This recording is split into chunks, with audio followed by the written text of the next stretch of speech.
Guys, kali ini kita akan membuat Indomie kuah. Nah, pertama isi panci dengan air, guys.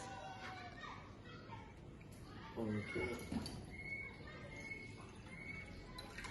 Nah, kemudian hidupkan kompor, tunggu air sampai mendidih. Nah, kalau airnya sudah mendidih, kita masukkan mie.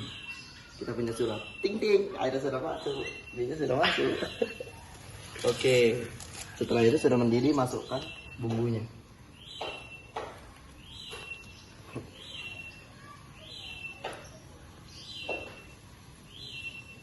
Udah, matikan mas. Matikan mas. Setelah udah kita masukkan bumbunya, tinggal kita tunggu sampai matang.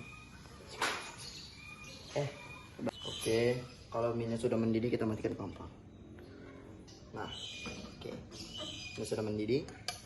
Terus kita tuang ke dalam mangkok. Oke guys.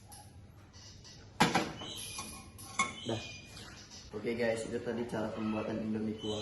Dan Indomie sudah jadi, mari kita makan. Dah.